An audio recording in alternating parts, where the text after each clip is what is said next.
여러분들에게 한 가지 질문을 하겠습니다. 여러분들은 어떤 교회가 좋은 교회라고 생각하십니까? 한번 잘 생각해 보세요. 어떤 교회가 좋은 교회일까? 사람들이 이 기준을 평가하는, 가장 많이 평가하는 기준들은 대체로 다음과 같습니다. 예배당 건물이 얼마나 크냐, 또 주차장이 얼마나 넓으냐, 교인이 얼마나 많이 모이냐, 재정 규모가 얼마나 되냐. 보통 이런 것들을 가지고 좋은 교회, 그렇지 않은 교회로 평가를 합니다. 그런데 여러분, 하나님은 이런 것에 대해 전혀 관심이 없어요. 예배당이 크냐 작으냐 하나님 전혀 관심 없어요. 주차장이 있는 교회는 좋은 교회가 없는 교회 나쁜, 하나님 전혀 관심 없어요. 돈이 많은 교회가 하나님 전혀 관심 없어요. 하나님의 관심이 어디 있을까요? 세례를 얼마나 많이 베푸는 교회냐. 다시 말하면 새로 예수 믿는 사람들이 얼마나 되느냐. 우리 하나님의 관심은 여기에 있습니다. 왜냐하면 영혼 구원하는 것이 교회의 본질 중에 본질이기 때문에 그렇습니다. 여러분, 일본을 가리켜서 선교사의 무덤이라 그래요. 제가 그래서 더 앞으로 이제 은퇴 이후에 일본에 가서 선교할 생각을 더 가지는 거예요. 일본은 선교사의 무덤이에요. 선교사들이 가서 선교가 안 돼요. 어느 정도냐? 일본의 전국에 있는 교회 가운데 70% 정도가 1년에 세례를 한 명도 주지 못합니다. 이걸 바꿔 말하면 무슨 얘기인가요? 새로 예수 믿는 사람이 한 명도 없는 교회가 전국의 70%다 하는 거예요. 그래서 일본 선교사님이 일본에 가서 7년 만에 또는 10년 만에 처음으로 한 명에게 세례를 줍니다. 그러면서 세례를 베풀면서 대성통곡을 합니다. 왜요? 너무 감동을 받아서. 이처럼 세례라는 것은, 예수 믿지 않던 사람이 예수 믿고 세례받는 것은 기적 중에 기적이요 복 중에 복이에요. 근데 우리는 세례 예식을 자주 하다 보니까 세례받는 분들도 별로 감동이 없고, 또 나 이미 세례받은 분들도 뭐 세례 예식 하나 보다 이런 생각을 합니다. 우리 교회는 1년에 2차례 세례 예식을 합니다. 봄에 한 번, 가을에 한 번 합니다. 우리 교회는 주님이 기뻐하시는 교회로서 세례 예식을 거행할 때마다 세례받는 사람이 점점 늘어나는 그런 교회가 되기를 축복합니다. 자, 그러면 세례는 왜 이렇게 중요할까요? 세례는 무슨 의미가 있을까요? 오늘 세례받는 분들 특별히 더 잘 기억하시고요. 세례는 3가지 의미가 있다. 첫째로, 세례는 장례식의 의미를 갖습니다. 여러분, 평생 살면서 장례식을 몇 번 치르나요? 한 번 치르면 되죠. 예수 믿는 사람은 장례식을 2번 치릅니다. 아니, 목사님, 그게 무슨 말인가요? 어떻게 2번 장례식을 치르나요? 한번 들어보세요. 수명이 다해서 육신이 죽어서 치르는 육신의 장례식이 그 첫 번째 장례식입니다. 지난 주간 저희 장인 어르신도 장례식을 치렀습니다만은, 여러분, 장례식은 자기가 치르나요? 남들이 치러주나요? 남들이 치러준다. 이제 남들이 치러주는 장례식이 육신의 장례식입니다. 누가 우는지 몰라요. 누가 무슨 말을 하는지 몰라요, 고인은. 그러나 또 하나의 장례식이 있습니다. 자신에 대해 치르는 장례식인데, 이걸 가리켜서 영혼의 장례식이다, 그렇게 말을 해요. 이게 무슨 말입니까? 예수 믿지 않던 삶, 죄만 지으며 살던 삶을 다 청산하는 장례식이에요. 오늘 본문 로마서 6장 3절 6절을 여러분 다 한번 눈으로 보시면 거기 죽는다는 말이 나와요. 3절에도 나오고 6절에도 나오는데요, 3절에 보면은 예수와 합하여 세례받은 우리는 그의 죽으심과 합하여 세례받는다 그랬어요. 아, 세례는 죽는 거구나. 6절, 우리가 알거니와 우리 옛사람이 예수와 함께 십자가에 못 박힌 것은 죄의 몸이 어떻게 한다 그랬습니까? 죽는다 그랬어요. 그러니까 세례라는 게 뭐냐? 죄 짓는 삶에 대해서 장례식을 치르는 것이요, 더 이상 죄 짓는 삶 살지 않겠다고 다짐하는 의미를 갖습니다. 이제 세례 예식을 잠시 후에 할 텐데, 세례 예식할 때 세례 받는 분의 머리 위에 집례하는 목사가 성수를 뿌립니다. 원래는 3번 정도 뿌리게 돼 있어요. 그렇게 돼 있어요. 그런데 제가 세례를 많이 베풀어 봤잖아요. 물을 3번을 뿌리니까 옷이 다 젖더라고. 그래서 그냥 한 번만 뿌려요. 그런데 왜 세례 받는 분의 머리 위에 집례하는 목사가 물을 뿌릴까? 이게 무슨 의미가 있을까요? 세례 받는 사람을 물속에 푹 집어넣었다가 다시 꺼내는 의미를 갖는 거예요. 세례 받는 분이 물속으로 들어가는 것은 무엇을 의미할까요? 옛사람을 장사 지내는 거예요. 물속에서 다시 나오는 것은 예수 믿음으로써 완전히 변화된 새 사람으로 다시 태어났다 하는 의미를 갖는 거예요. 그래서 물세례는 물속에 잠겼다가 나오는 거예요. 우리가 두 번째 찬송 부른 436장 1절에 보면 이미 부른 찬송입니다.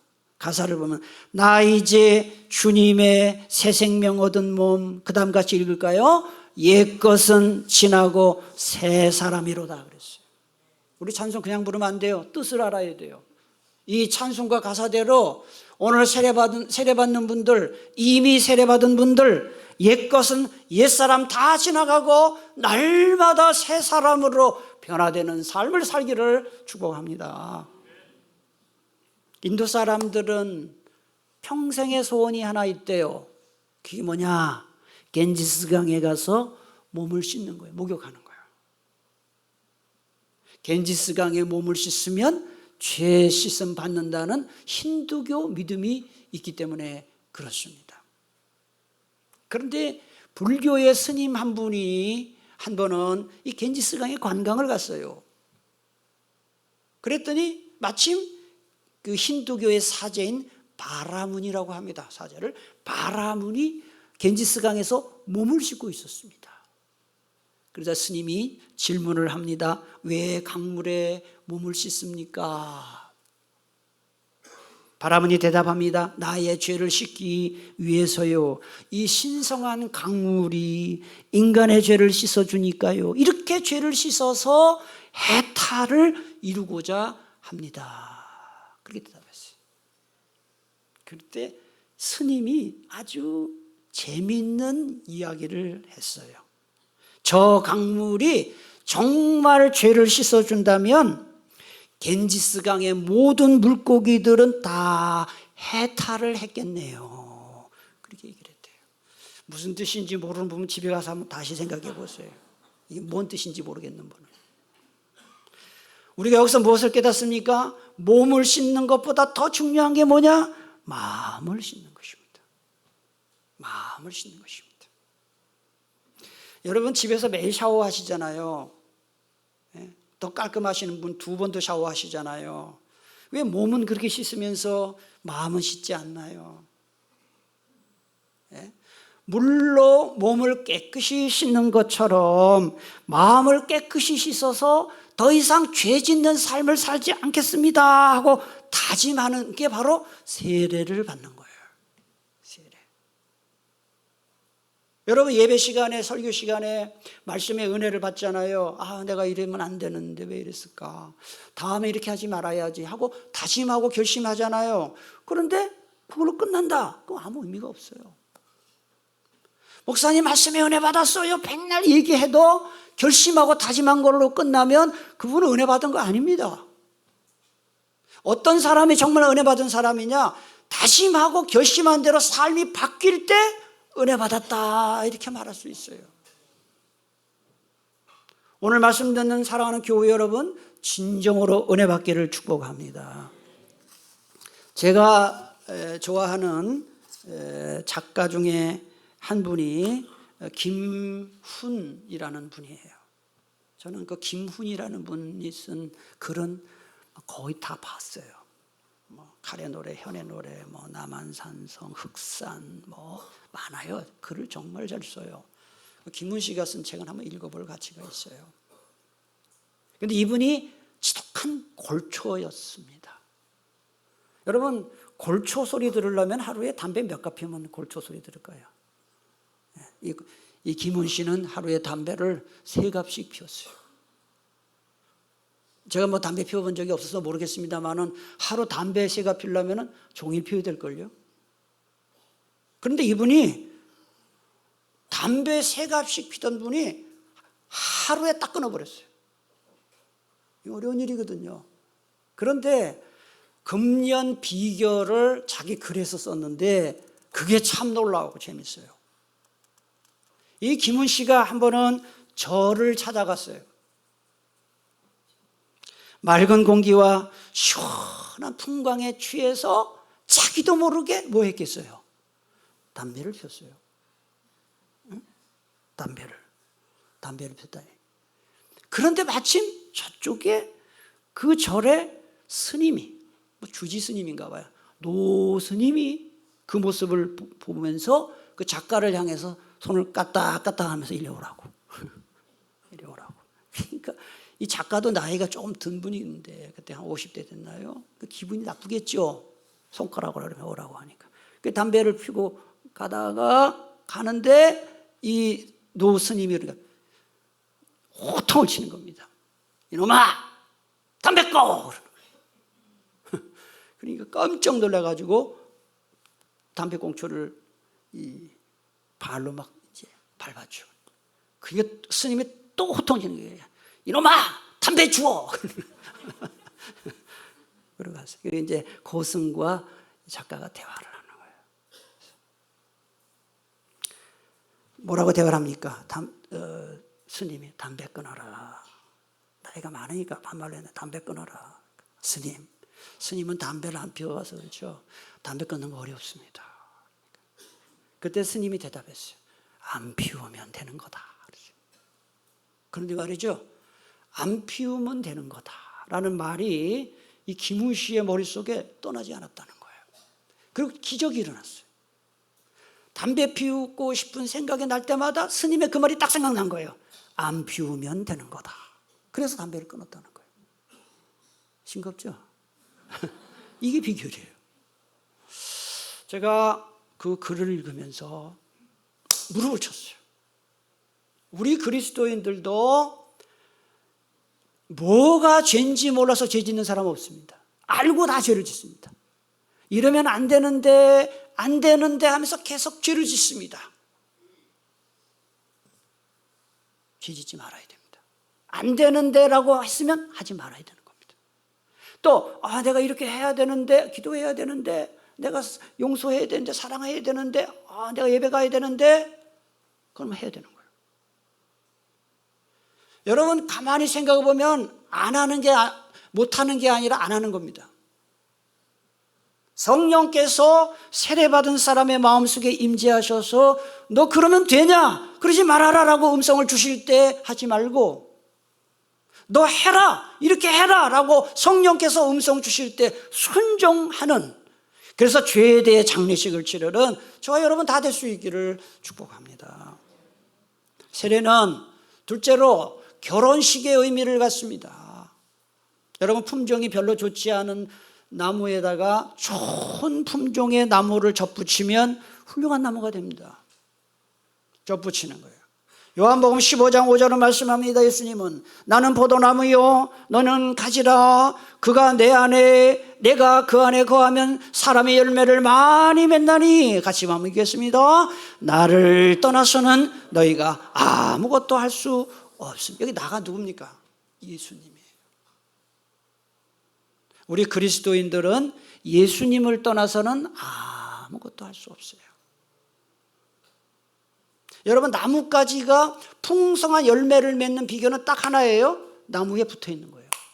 그럼 풍성한 열매를 맺어요. 우리도 마찬가지입니다. 영생을 얻고 풍성한 삶을 사는 비결은 딱 하나밖에 없는데 그게 뭐냐? 세례를 통해 생명의 근원이신 예수님과 영적인 결혼, 영적 접붙임을 하는 것입니다. 남자든 여자든 결혼하면요, 달라지는 게 한두 가지가 아닙니다. 결혼하는 순간 남자는 남편이 되고요, 사위가 되고요, 아버지가 됩니다. 그렇죠? 여자는 결혼하는 순간 아내가 되고 며느리가 되고 엄마가 됩니다. 결혼하기 전에 전혀 몰랐던 남녀가 결혼하면 부부가 되는 거예요. 또 생면부지의 사람들이 시아버지가 되고 시어머니가 되고 장인이 되고 장모가 되는 것입니다.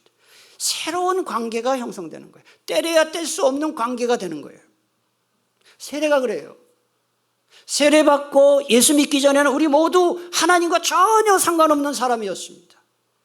그러나 세례받고 예수 믿는 순간 우리의 신분이 완전히 달라집니다. 어떻게 달라지느냐?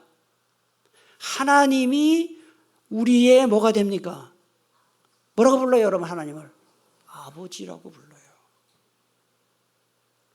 하나님이 나의 아버지, 우리의 아버지가 되고 나는 하나님의 자녀가 되는 거예요.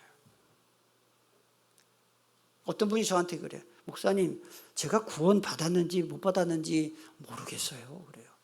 제가 확신반 때 교육합니다. 내가 구원받은 사람인지 하나님의 자녀인지 하는 아주 쉽게 하는 비결이 하나 있습니다. 하나님을 아버지로 부르는데 전혀 부자유함이 없다. 이상하지 않다. 하나님 아버지라고 부르는 것이 자연스럽다. 구원받은 사람이에요. 그런데 하나님을 아버지로 부르는 게 왜 아버지지? 그건 구원받지 못한 거죠. 하나님이 여러분의 아버지이심을 믿습니까? 한번 죄송합니다. 따라합시다. 하나님 아버지. 하나님은 아버지예요. 우리 아버지. 남편과 아내, 부모와 자녀는 중요한 일을 의논하는 게 정상입니다. 여러분, 아무런 의논도 하지 않고 큰 일을 불쑥불쑥 저지르는 부부는 어떻게 될까요? 불화할 수밖에 없습니다.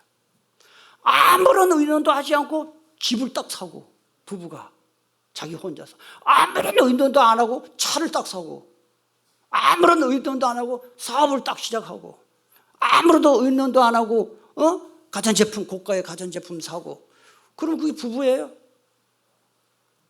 그런 사람 있습니까? 그 부부가 아니죠. 불화가 생기는 거예요. 큰 일은 말할 것도 없고 작은 일도 자잘한 대화를 하는 게 그 진정한 부부지요. 부모와 자식이지요. 하나님과 우리 사이도 그래요. 하나님이 아버지고 내가 자식이면 하나님과 자식 사이에 뭔가 의논이 있어야 되잖아요. 하나님, 이렇게 해야 됩니까? 이거 어떻게 하면 좋겠습니까? 하나님과 끊임없이 대화를 해야 됩니다. 그럼 뭐가 대화입니까? 기도가 대화예요. 따라합시다. 기도가 대화다.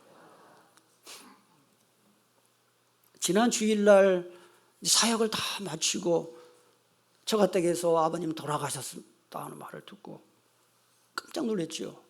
네. 그래서 장례를 치르는데 저희 아버님은 국가유공자예요. 6.25 참전용사예요.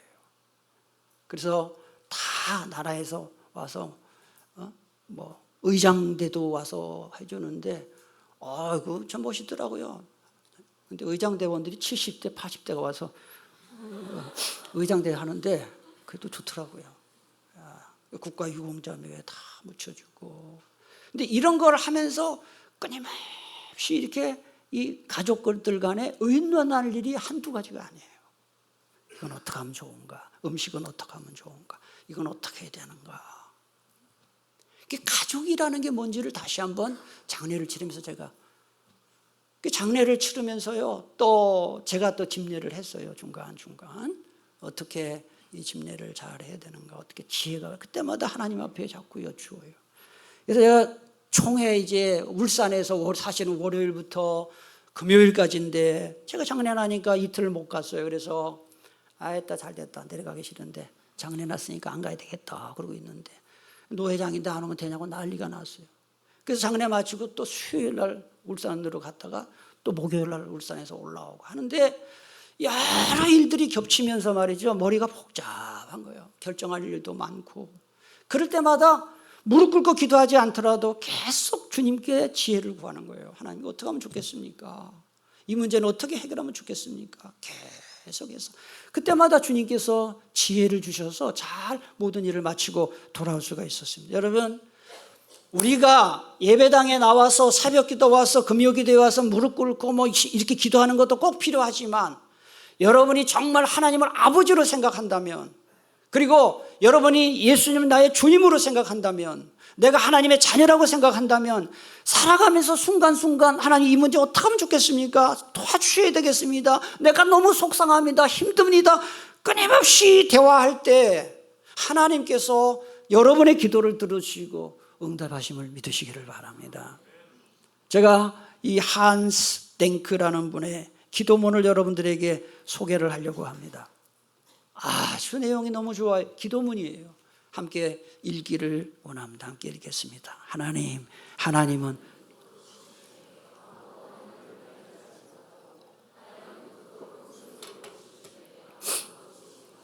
하나님은 그토록 가까이 계시는데 아무도 느끼지 못하고, 하나님은 모두에게 자신을 아무도 하나님의 이름을 알지 못하는, 어찌 이런 일이 있을 수 있습니까? 사람들은 하나님을 멀리하면서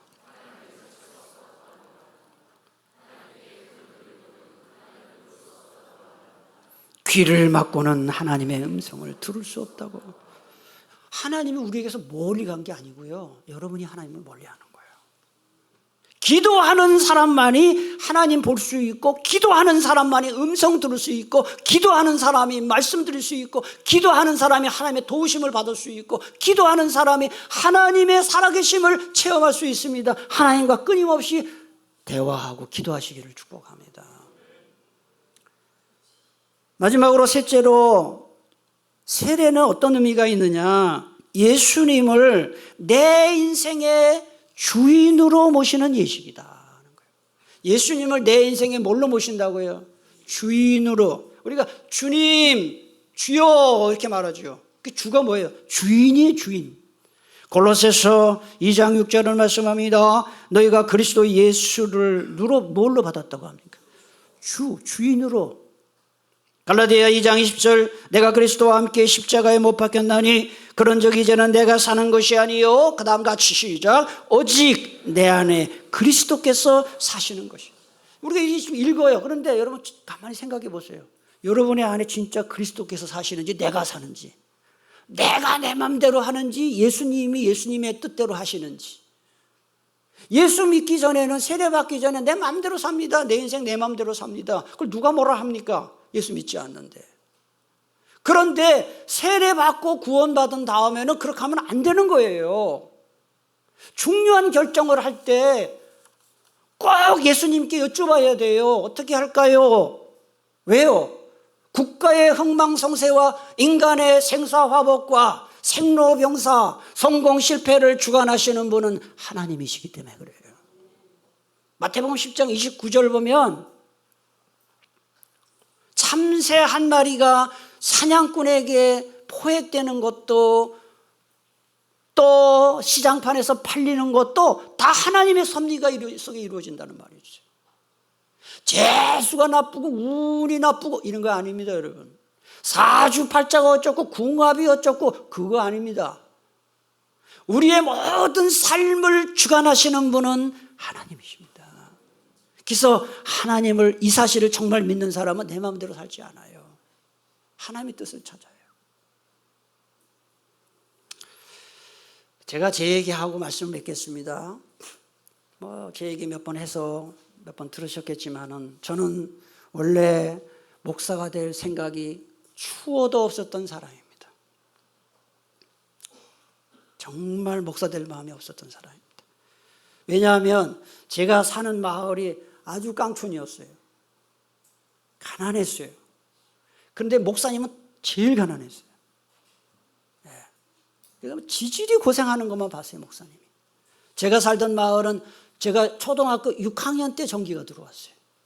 6학년 때까지 호롱불을 매일 닦고, 얼마나 낙후된. 제가 TV를 처음 본 게 초등학교 6학년 때입니다. 그 정도로 가난한 마을에, 그 중에서도 목사님은 제일 가난했어요. 그리고 이상하게 제가 청년 때까지 몇 교회를 이제 다니게 됐는데, 다니는 교회마다 목사님이 쫓겨나는 교회만 제가 다녔어요. 내가 쫓아낸 거 아닙니다. 제가 그때 청년일 때 못 쫓아내겠어요. 그래서 절대로 못할 짓이 목사 짓이다, 제 마음속에. 그리고 부모님도 마찬가지예요. 그래서 힘들게 저를 이제 또 이 대학을 보내고, 그래서 저는 목사 될 생각이 하나도 없었어요. 우리 부모님도 그렇고, 농촌에서 땅 팔고 소 팔아 대학 보냈으니 네 출세해서 네 장남이니까 집안을 좀 크게 일으켜봐라. 그래서 제가 이제 일반 대학을 간 거예요. 그래서 성공해서 부와 명예를 갖는 것이 제 소원이었어요. 그래서 이제 대학 교수가 되고 싶었어요. 그래서 법대를 간 거예요. 그래서 공부를 열심히 하는데 하나님의 뜻은 제 생각과 달랐어요. 우리 하나님은 제가 목사 되기를 원하셨던 것을 제가 언제 깨닫기 시작했느냐. 이제 교수가 되려니까 석사 박사를 해야 되잖아요. 그러니까 또 제가 행정학을 전공했습니다. 행정학과 석사 2년 동안 석사하고 2년 동안 조교 생활을 하는, 계속 마음의 평강이 없어요. 내가 목사를 해야 되는데 이런 생각이 자꾸 드는 거예요. 하나님 주신 마음이고, 담임 목사님이 주시는 권면이고, 심지어는 제가 다니는 행정학과 그 학과장 교수님도 하필이면 소망교회 장로님인데, 이구는 내가 그분 밑에 석사하게 하고 있는데 신학교 가라는 거예요. 또 그분도 그 고통이 말로 못했어요. 그러나 내 그 하나님 뜻 뭐 상관없습니다. 계속 공부를 했습니다. 그러다가 제 운명이 어느 날 완전히 바뀌었는데요. 행정학 박사 코스 입학 시험을 준비하고 있었고, 입학 시험을 불과 3달 앞둔 1986년 9월이에요. 정확하게 1986년 9월에 그동안 그렇게 제가 고집을 피우던 제가 하나님의 강력한 부르심에 굴복해서 모든 입학시험 다 포기하고 이제 교단의 예장 합동이니까 총신대 신학대학원에 가기로 결심을 했어요. 문제는 지금은 안 그렇지만 그때는 우리 총신대 신학대학원 경쟁률이 2대1, 3대1이었습니다. 시험이 11월인데 제가 9월에 결심을 했습니다. 3개월 남았습니다. 재수삼수하는 그러니 뭐 되겠냐고요, 이게. 그렇지만은 담임 목사님께서 연습 삼아 한번 봐라. 그러면서 입학 원서를 담임 목사님이 가서 넣어줬어요. 제가 간 것도 아니고. 그런데 그러고 시험 봤죠. 신학대 나온 분들하고 성경 시험을 경쟁하니 되겠습니까? 그런데 하여튼 덜커덕 붙었어요. 3개월 만에. 그리고 나도 놀랐고, 목사님도 이거 좀 이상하다. 이상해도 나도 붙었어요. 그때 내가 느낀 게 있어요. 하나님이 원하시는 길을 가니까 얼떨결에 시험 삼아 봐도 붙여주는구나. 그때 제가 첫 번째 큰 간증이에요. 하나님이 원하시는 대로 하면 하나님이 도와주신다. 할렐루야. 그때 깨달은 거예요. 그리고 이제 그 중간에 일은 빼고 서울에 제가 삼양동에서 삼양교회, 함영진 목사님 심무하시는 교회에서 3년 반 부목사 사역을 했습니다. 부목사 사역을 3년 반 하다가 우리 교회에 부임할 때도 고민이 상당히 많았습니다. 이런 얘기 처음 듣는 분이 많아요. 제가 우리 산곡제일교회에 부임한 날짜가 1995년 7월 23일이에요. 제 날짜 잊을 수가 없지요. 1995년 7월 23일 그날 부임했어요. 내년이 2025년이죠. 내년 7월에 딱 30년입니다. 네. 그래 이 7월 23일 날 부임했고 10월 3일 날 딸을 낳습니다. 내가 낳은 게 아니라 집사람이 딸을 낳습니다. 그래서 저희 딸 나이가 내가 목회한 연수입니다. 그런데 95년 12월에 사실은 저희 가족은 12월에 미국 버지니아 주에 있는 신학교, 리버티 신학교에 입학할 계획을 갖고 있었습니다. 그리고 실제로 같이 가려고 했던 목사님은 지금도 거기 신학교 나왔고 미국에 목회하고 있습니다. 그런데 갑작스럽게 우리 교회 담임 목사로 부임해 달라는 요청을 장로님들이 찾아오셨습니다. 이 자리도 계시죠, 장로님들. 2번 찾아오셨습니다. 저와 저의 아내는 정중히 거절했습니다. 그도 그럴 것이 그때 제 나이가 35이었습니다. 여러분 지금 제가 교회 안에 35살짜리 보면은 내가 무슨 정신으로 저 나이에 담임 목사로 왔나. 담임 목사로 올 나이가 아니잖아요. 더군다나 저의 아내는 10년 정도 수학선생으로 서울 영파 중고등학교에서 교편을 잡고 있었습니다. 그러니까 먹고 사는데 큰 문제 없었어요. 왜? 저희 아내가 돈 벌어다 주니까. 뭐 그렇게 큰 어려움이 없었어요. 그런데 우리 교회로 부임하려면 우리 교회 조건이 사모는 교편 행을 하지 마라. 목회 전념해라. 그게 조건이에요. 그렇죠? 또 미국 유학도 못 가요. 갈 수가 없잖아요. 포기해야 됩니다. 그리고 우리 교회 그 당시 아시다시피 두정당 교회였습니다. 아시죠? 95년에. 두정당 교회요. 와서 분열을 수습해야 되고 또 경제적으로도 이 뭐 어렵죠. 왜 와야 됩니까? 우리 교회 올 이유가 없잖아요. 하나도 없는 거예요. 그래서 반대 안 간다고 한 거예요. 만약 그때 제 생각대로 했다면 저와 여러분이 볼 일이 없었겠죠. 그러나 저와 아내가 2주 동안 시간 달라고 했습니다. 기도했습니다. 하나님이 이렇게 음성 주십니다. 너 미국 왜 유학 가려고 하냐? 저는 대학 교수 되려고 유학 가려고 하지 않았습니다. 목회 잘하려고 하려고. 근데 내가 필요해서 널 오라고 하는데 왜 유학 가려고 하냐? 그래서 장로님들과 이런 어떤 조건을 달아서 그 얘기는 하지 않겠습니다. 결과적으로 저와 저희 아내는 2주 만에 우리 고집 내 계획 미국 유학 다 포기하고 교회로 왔습니다. 지금 이제 거의 30년이 지난 지금도 그때 유학 가지 않고 어려운 교회였지만 부임한 거에 대해서 인생의 주인이신 하나님의 뜻에 순종한 것에 대해서 저는 조금도 후회가 없습니다.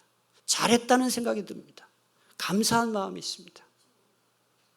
물론 유학 갔으면 더 큰 교회로 어디 갔을지는 모르겠습니다만은 내가 많은 교회 가봤더니요 우리 교회 교인이 제일 좋아. 할렐루야. 진짜 저는 우리 교회 교인들 자랑스럽게 생각해요. 뭐 1000명, 10,000명 모이는 교회도 안 바꿔요. 뭐 오라고 하지도 않겠지만 안 바꿔요. 제가 말씀드린 겁니다. 하나님을 인생의 주인으로 모시고 사느냐 안 사느냐가 언제 결정나느냐? 이렇게 중요한 결정할 때. 내 생각은 전혀 생각이 없어도 하나님의 뜻이면 아멘 하고 순종하면 하나님이 그 앞길을 책임져 주시고 은혜 베풀어 주신다. 여러분 마음대로 살지 마세요. 그 이후에 지난 목회하는 동안에 하나님이 얼마나 은혜 주셨는지 몰라요. 우리 장로님들 다 훌륭한 분들이고요. 교우 여러분들 보면 정말 우리 교회 교우님들 보면 별난 사람이 별로 없어. 다 착해요. 다 순해요. 순종 잘하고. 그래서 제가 내가 우리 교회 부임하기 정말 잘했다. 하나님의 뜻대로 사니까 하나님이 좋은 일 주시는구나. 사랑하는 교우 여러분의 앞길에도 하나님을 인생의 주인으로 모시고 삶으로 여러분의 앞길 하나님 인도해 주시기를 축복합니다. 기도하겠습니다. 하나님 감사합니다. 세례는 제와 장례식 치르는 것이요 예수님과 결혼하는 것이요 예수님을 인생의 주인으로 모시고 사는 것임을 이 시간 배웠사오니 이미 세례받은 분들 오늘 세례받는 분들 모두 오늘 말씀 잘